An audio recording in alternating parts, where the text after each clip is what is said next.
Did he? Okay. My name's Tracy. I am a psychic medium. And the reason why I teach this class is because I've been gifted since I was a small child.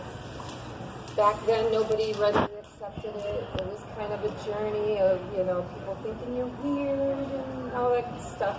I never had anybody I could talk to about it. So I'm hoping that if I educate people, sometimes, I'm kidding. But if I'd had somebody to talk to, it would have made my life a lot easier. So I'm hoping by educating parents and the adults, if you come in contact with a child that says, I talk to dead people, or people are coming under my bed and out of my closet, not always is it really psychic or mediumship. Sometimes it's just nightmares and fears. But you'll be able to discern it by listening, okay? Listening and conversing. So I actually prepared a different lecture because I thought I was teaching something else. So I winged it and threw shit together for you. Okay, so what I'm going to do, first of all, I'm going to tell you a little bit about myself and about my journey. Then toward the end of the class, I'm going to pass around 2 items. And I'm going to give you options to choose from. I want you to hold it and feel it and just think in your mind which option you think it is. And then we're going to do the big reveal and see if you were right. Okay? First of all, I just wanted to tell you a little bit about me. I remember very young being psychic. I remember my grandfather coming into my room, sitting on the edge of my bed, humming a tune to me. Whenever I was scared, he would come in and just talk to me. And I remember telling my parents about it, and they were like, "Oh, you're crazy." They didn't believe me. And then when I was like 5, these are stories that were told to me that I don't necessarily remember. But my mom said there was a big storm going on. Or no, I woke up in the middle of the night. I was like sleepwalking, and our hallway had a light switch at one end and a light switch at the other because it was a long hallway, but it operated the same light. Well, I'm like sleepwalking, okay, and I'm going down and turning the light on, and then coming over here and turning it off, and then turning it on, turning it off. And my mom wakes up from the lights, and she's like, "What's going on? What are you doing?" And I said, "Ooh, there's a big storm coming." And she's like, "You're tired, go to bed." "You're sleepwalking, go to bed." So then, this is the way she told me the story. I went back to bed, I slept a couple of hours, and then she heard water running. She gets up, and I'm in the bathroom running water, taking my hand and spraying water like this. And I'm like 5 years old. This is the story she told me. And she said, "What are you doing?" And I said, "It's raining." "There's a big storm coming." And she says, "Go to bed. It's not raining. You're sleepwalking. You're dreaming. Go back to bed." Well, needless to say, a little while later, we had one of the biggest thunderstorms with thunder and lightning and rain, lost power. And that was kind of her wake up. She's like, "There's more to this than just sleepwalking."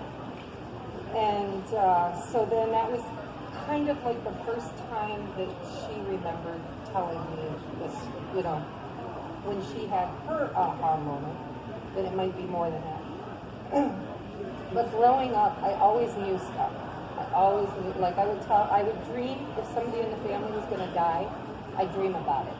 And then I'd tell my parents, and they're, it took a long time for them to really trust me. It was like, no, and then that person would die, and they'd be like, okay. And then the next time, they're like, "Please don't tell me that," and then it would happen. So it was like that my whole life. I always just knew things. I never understood. I thought everybody knew things. I didn't know that I was different. I always thought, well, everybody is like me, Well, it wasn't until I became a teenager that I really felt separate from other people. There was a loneliness that I felt, that I just didn't feel like I'd ever fit in anywhere. But it was weird because people always liked me. They were always attracted to me. I always had friends. I was one of those kids that flowed in and out of all the cliques. I hung out with the jocks, I hung out with the stoners, I hung out, I fit kind of through there. But I never felt like I belonged to any of them. And it was because if I talked about my feelings or talked about things I saw or talked about things I knew, I was crazy. Point blank, I was crazy. So then as I got even older, I was raised in the church. Big time raised in the church. Like my parents made me go to Sunday school every single Sunday. I went to youth group. I went to, anything they had, I went to it. And our church was like 6 houses down from us. So it was really like my mom would send me to church. She didn't even go with me. She'd be like, Ron, you need church. So, okay, I went to church, and I always knew, I used to tell my parents as a small child, they were like, what are you going to be when you grow up? And I said, I don't know, but I'm going to serve God. Okay. And then they checked back with me again, a couple years later, what are you going to be when you grow up? I don't know, but I'm going to serve God. So, as I grew up in the church, of course, I got all the dogma and all the, thou shalt not, and if you do, you're going to rot in hell forever, and, being a very spiritual person, even as a child, I'm like, I don't feel hell. I don't think there's a hell. I think you're making it all up. And they're like, no, there's a hell. There's a devil, there's a hell. And I remember going to church with my aunt who was a Catholic. I was Methodist, Presbyterian / my dad was Presbyterian, my mom was Methodist. Pretty much the same thing, just a little different. And I went to church with my aunt, and I remember I used to study that Bible. I was young, and I studied that Bible. I had it in my hand. I preached to people. I was like, this is my calling. I'm here to help.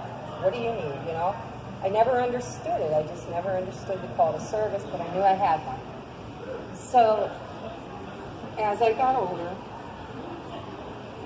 where do I start? There was so much. Let's just fast forward, because there was a lot of stuff. Let's just say there was a lot of stuff. As I got older, I discovered as a teenager, you start having a drink with your friends or smoking pot or whatever, you dabble in stuff. I realized that when I drank, I was shut down. I didn't see dead people. I didn't hear voices. I didn't know anything about anybody.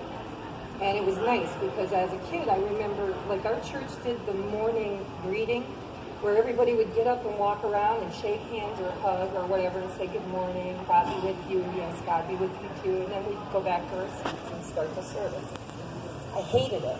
I absolutely hated it because every time somebody touched me, I knew their deepest, darkest, nastiest, dirtiest secrets. I knew that my pastor had a drinking problem that was hidden from everybody.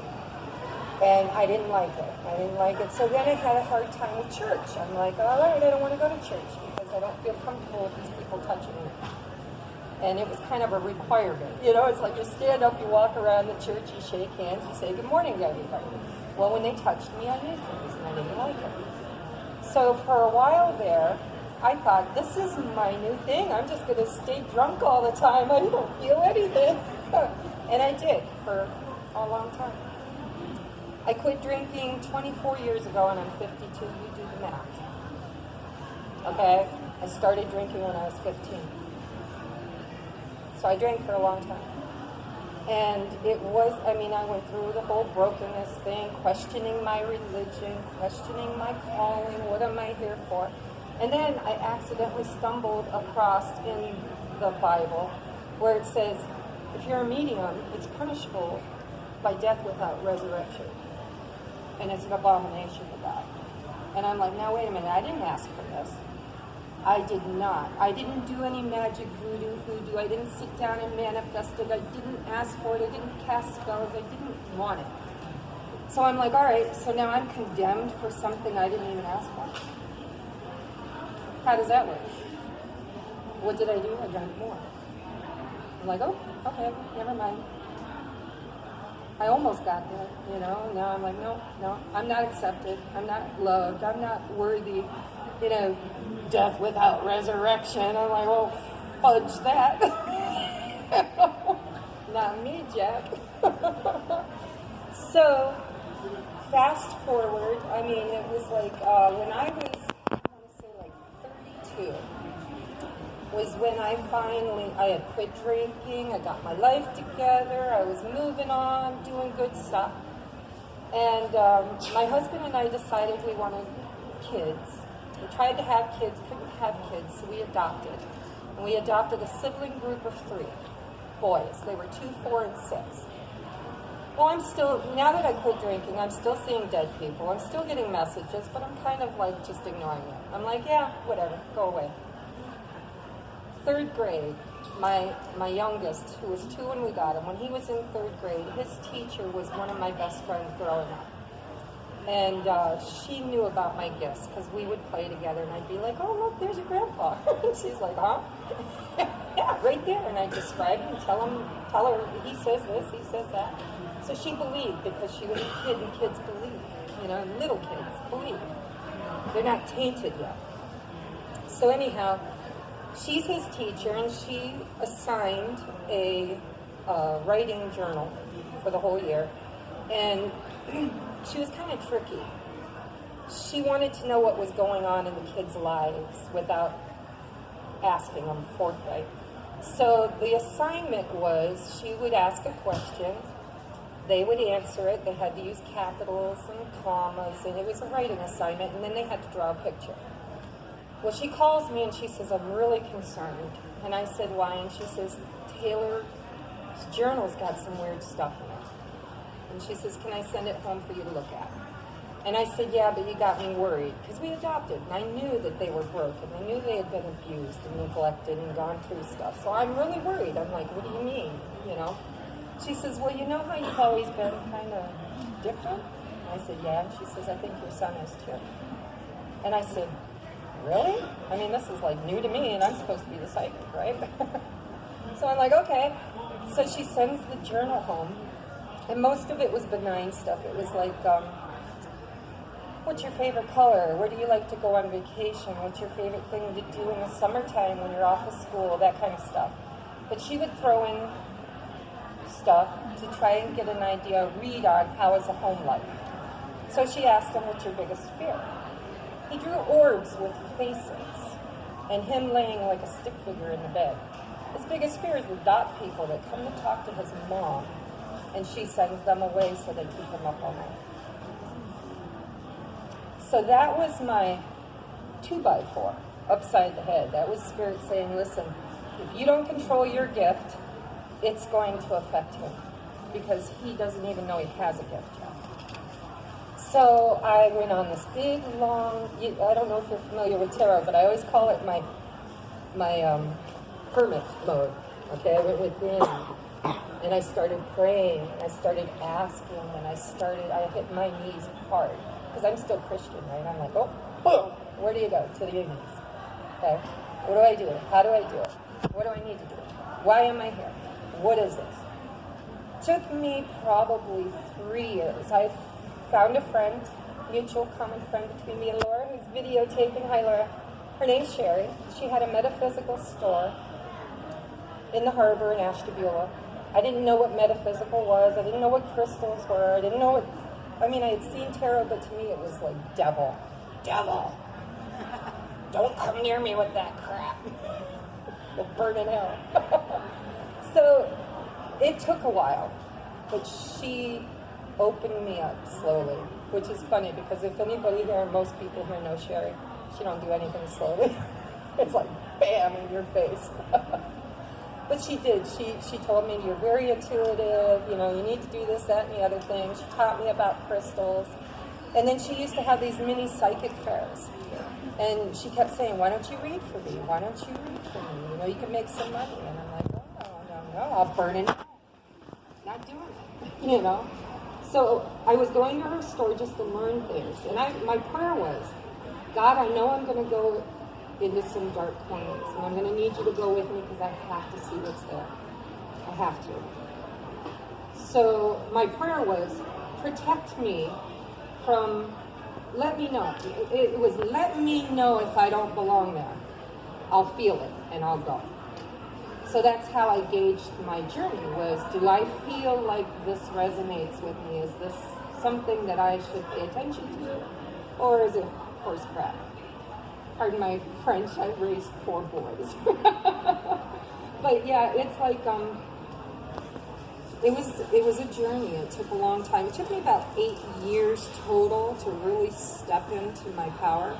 And it was so synchronistic. It was like God would give me a little bit, and He'd let me digest that and get that into practice, and then He'd give me a little bit more. Okay? This last moon we had, bam, blew the top of my freaking crown chakra off. I haven't been this psychic ever. I mean, now it's like, boom. And I was told that that they have a plan. I'm part of it. I don't know what I'm doing, but I guess giving readings right now is what I'm supposed to be doing. So that is something I thought that maybe if I taught this course, if you guys have kids, it might be, or even you, if you have that story, if you're like, man, ever since I was a kid, I'd have dreams and they'd come true, or I'd think this was going to happen and then it would happen, then you're in the right place. You need to be listening to this, because I'll tell you, it doesn't go away. You can't drink it away. You can't smoke it away. You can't outrun it. If it's your calling, it's going to be there, and you're going to have to step into it. And if you don't want to step into it, you have free will, but you're going to never feel whole. You're going to always feel like something's missing. Something's not right. Something isn't right with my soul. And that's because we're healers. If you're psychic, if you're a medium, if you're a healer, if you're a nurse, you're a healer. Okay? Probably in many past lifetimes you were a healer too. So what I'd like to do, now that I told you a little bit about me, it's only a half-hour class, I would like to pass 2 articles around. If you guys could just hold it. The first one that's going to go around, I'm going to do this one first. Let's see if I can put this here and still be heard. I'm going to pass this around. I want you to hold it, and I want you to choose red, green, blue, yellow, or orange without peeking. I pinned it closed, but you can peek if you really wanted to. But then you're not psychic, okay? So I'm going to pass it around. I just want you to hold it. I want you to ask in your head. Sorry, I'm away from the microphone. Ask in your head. Red, green, blue, yellow, orange. Close your eyes, and the first color you see is the one you want to pick. Don't second guess yourself. First one, because being psychic is all about trusting your inner voice. Okay? While you're doing that, remember what color you're picking, because I'm going to pass the second one down this side, and then they'll cross over. We need to kind of do it quickly, so don't hold it for 10 minutes thinking, because we've got basically 11 minutes. Oh, you're going straight across? It doesn't matter. Let's just, here, we'll start back over here then. Now for this one, for the box, your choice is star, circle, wave, triangle. Okay? You can't cheat because I'm going to ask you what you think it is. You're going to have to raise your hand. I have a really good memory. Okay? But like I said, don't take too long holding it. Trust your instincts because it's all about instincts. You'll touch it and you'll be like, okay, red. Or, okay, green. Okay, blue. And pass it on. Okay? While we're passing this around, I'm going to talk a little bit more. I wanted to let you guys know I have a YouTube channel. It's called TR's Tarot Talk 1111. I've been called to action for twin flames that are coming into union. There's 3 waves of them coming into union between now and 2022. Okay? Well, a lot of people don't know what twin flames are. Twin flames are the original 144,000 souls. They were androgynous. They had masculine and feminine within them. They didn't need external love. They didn't need to be validated outside of themselves. They were whole. Okay? It's a long story, but let's just say if you don't believe in aliens, this is time for you to shut your ears off. Because aliens, the Anunnaki came from space, here. They learned time travel. We are them, they are us in the future. They came back during Sumerian times and genetically altered the human species in order to accelerate their evolution. Okay? All you gotta do is look up Enki and Enlil, you'll get the whole story. Their evolution. What's that? I don't think they ever left. I think because they can, they're DNA masters, like they've already mastered the whole genome, the DNA, the whole thing, cloning, all that stuff. That's stuff we're learning now, but they are light years ahead of us. I mean, like way accelerated. Still an ego, though. They're still an ego. They're not ascended masters. They're just evolved. And so, anyhow, my calling is to bring these twins back together. So divine masculine, divine feminine. Left side of the hemisphere, the brain, right side. The Anunnaki came and separated the hemispheres. And we became separate. It's all in the Bible. If you don't believe me, read it. It talks about in Revelation, Gabriel's going to blow the horn, and 144,000 original souls are going to rise from the dead. And they will be the rapture. Okay, well, the Bible likes to take fact and twist it to mankind, or the person, you know, the winner writes history. That's the way it goes. The winner writes history. So the winners wrote history, and they wrote it the way they wanted you to believe, because now you are being, how do I want to put this? Being constrained from ascending to your higher self. Why? Because they feed off of negative energy. Why do they own all of the news channels? Why do they own everything? You know, they're aliens, guys. They're here in a meat suit, you know. But they're the Rothschilds, the Rockefellers, the king and queen is the Draco kings. And if you think I'm crazy, it's okay. I don't mind. I really don't. Because this is your journey, and you'll get to it. You'll get there somewhere. But this is what has gone on for hundreds of thousands of years. Ever since way back, the very first written language was the Sumerians. Read the Sumerian tablets. It tells the whole story. The Anunnaki means those who from heaven came to earth. And they drew pictures of spaceships and aliens coming out of them. And they look like our, if you watch Ancient Aliens, you know how they show the astronaut-looking figure that's on these Sumerian tablets that's like hundreds of thousands of years old? They've got the helmet, they've got the wire, or the tube. It's us. Okay, but it's a picture of us before they ascended or evolved. Okay, because they've had hundreds of thousands of years to go from that to this. Okay, so this is my new calling. If you're single and you think you're a twin, think that you'll know, because when you meet your counterpart, it feels like home instantly. You're like, oh my God, I've waited for you my entire life. Yeah, it always feels that way, though. No. If you ever meet a twin, there's a difference. Trust me. Because when I met my twin, it was like lightning struck. I couldn't form words. My knees shook. I was like, get away from me. I don't like you. It wasn't like, oh, I love you. It was like, you scared the hell out of me. So you'll know. If you're a twin, you'll know. And not everybody's a twin. There's 144,000 original souls. And they incarnate every single lifetime. So we're old souls. We've been here many times. Everybody's had a turn, you know, to have soulmates and twin flames. So, like, maybe your last lifetime, you got to come into union with your twin. But this lifetime, you don't. It's not even on your radar. You don't even know what a twin is. Good, no problem. It's not your time. When it's your time, you'll know. You want to know how you'll know? Who sees 11:11 all the freaking time? All the freaking time. Everywhere. That's your wake-up call. It's a DNA code activation for the twins. Okay? So that means might come into union in this lifetime. Or it could literally be a wake-up call for you to do the inner work. The twins have to heal all lifetimes. They have to heal every lifetime they've ever had on this earth. Have you ever heard the term Sacred Heart?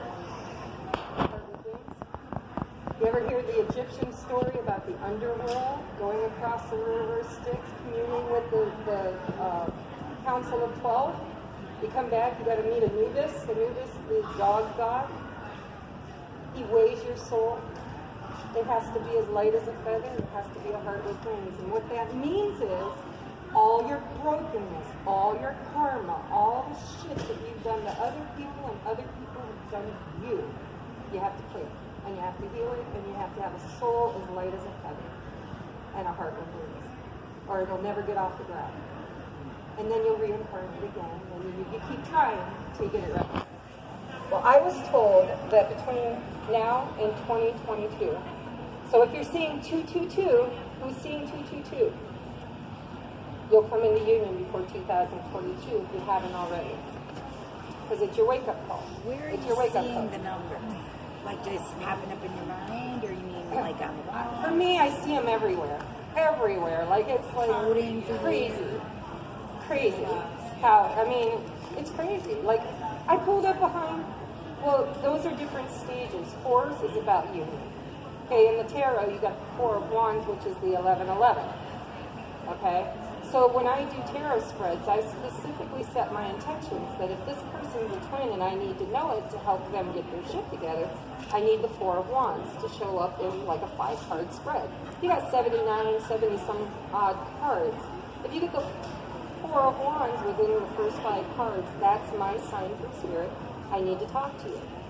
We need to find out where you're at on the journey and whether or not you're one of the 3 waves that are coming into union.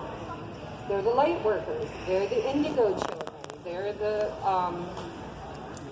what do they call it? I can't even remember. They have so many names, but there's 3. It was ever since, you know what woke everything or put everything in the works was the first atomic bomb. When we set off the first nuclear bomb, there was a call that went out through the universe because what we do here affects them. There was a call put out that says, Earth needs help. They're going to destroy us. Who wants to go? And we got 3 waves of volunteers, souls that came from other galaxies, other planets to come here to help save the Earth. So the twins, I asked Spirit. I'm like, okay, I don't get it. I really don't. I don't get it. So what happens when you come into union with your twin? What happens when you come into union with your twin? They're the little old lady and little old man you see at the nursing home in wheelchairs still holding hands and dancing with the music. That's what the twins do. They anchor unconditional love in the earth birth. Okay? We got to do this real fast. We got, like, no time. So, with the first one. Oh, sorry. With the first one, if you think it's red, raise your hand. Red, green, blue, yellow, or orange. Okay, so if you think it's red, raise your hand. If you think it's green, raise your hand. If you think it's blue, raise your hand. If you think it's yellow, raise your hand. Orange. Okay, so far red's winning. Okay? So let's unveil. You're supposed to trust your inner guidance. Okay? It's red. I saw red when she had it, but then So everybody who said red, you might be intuitive. You might be intuitive. You'll know if you're psychic because you can't shut it off. You can't run away from it. It's there. It's just there. Part of who you are, and you're like, damn. Damn. Okay, so the second one, I don't know where I put the paper. There it is. Yep. Star. Star. Raise your hand if you think it's a star. Circle. Wave. Triangle. Well, it's about even. I mean, I got like 666. That's evil 666. All right, so what is it? It's the wave. It's the wave. So if you chose wave and you chose red, the odds are much higher now that you're very into it. Okay? But I'm here to tell you that We have a winner for the Amethyst Stone it's just like you want to tap into it. The I love you name guys. of the winner Thank is you. Chris I'm right there. Goodwin. Chris Goodwin, if you are here, come join us Thank you. and congratulations.